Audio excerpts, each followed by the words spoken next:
Hi friends, అందరు ఎలా ఉన్నారు? బాగున్నారా? నేను కూడా బాగున్నానండి. సోయాతో రెసిపీ వండుతున్నానండి. ఇదిగోండి కడాయి పెట్టుకున్నాను, ఆయిల్ వేసుకుంటున్నాను. ఇదిగో 2 లవ ముగ్గులు, ఒక చిన్న దాచిన చెక్క, బిర్యానీ ఆకులండి. కాస్త ఫ్రై అయ్యాక ఇదిగోండి ఉల్లిపాయ ముక్కలు, పచ్చిమిరకాయ సీరికలు వేసుకున్నాను. కాస్త ఉడకనిస్తున్నాం.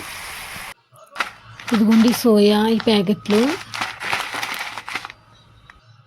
ఇదిగోండి కడాయి గిన్నెలో వాటర్ తీసుకున్నానండి. అది మరిగేటప్పటికి ఇదిగోండి టమాటాలు కూడా వేసుకున్నాను, ఉడకనుకున్నాను. కాస్త ఈ ఉడకనిస్తాము, పెట్టేసుకున్నానండి. ఇప్పుడు వాటర్ వీట్ అయిందో చూద్దాము, మరిగియండి. ఇదిగోండి సోయా 2 ప్యాకెట్లు కూడా వేసుకుంటున్నాను. నేను వేసుకుని కలుపుకోవాలండి. ఒకసారి మొత్తం అంతా పీల్చేసుకుంటాయండి. ఇందులో ఏమీ వేయలేదు నేను. మామూలుగా నేను ఇందులో ఉప్పు కానీ ఏం కానీ వేసుకోలేదండి. కాస్త మరిగాక ఈ సోయా వేసుకున్నాము. ఇప్పుడు మూత పెట్టుకున్నాము. ఇది ముందు కుక్ ఏం లేదు. ఉల్లిపాయ ముక్కలు, టమాటా ముక్కలు ఒకసారి కలుపుకున్నాము.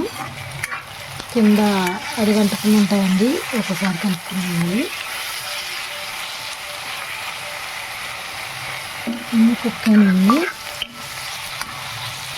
ఇప్పుడు ఎలా ఉంది ఏంటో ఆ సోయా చూద్దాము. అల్లం వెల్లుల్లి పేస్ట్ కూడా వేసుకోవాలండి. ఓసారి పచ్చివాసన పోయినాక కలుపుకున్నాము.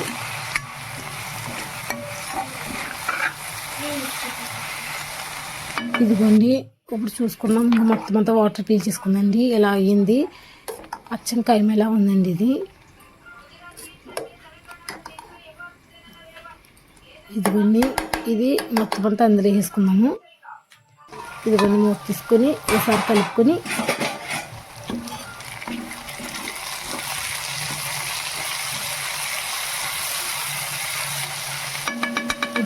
వేసుకున్నాం. ఇదిగోండి మొత్తం అంతా వేసుకొని బాగా కలుపుకోవాలి.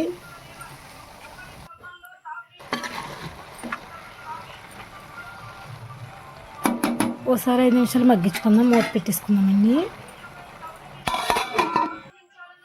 ఇదిగోండి మగ్గింది. ఇప్పుడు ఇందులో పసుపు, సరిపడినంత ఉప్పు, కొలన్ని కారం, 2 స్పూన్లు కారం అండి, గరం మసాలా,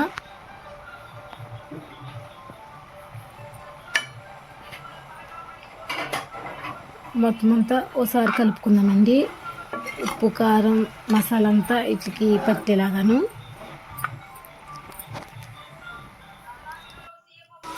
బాగా మగ్గిందండి.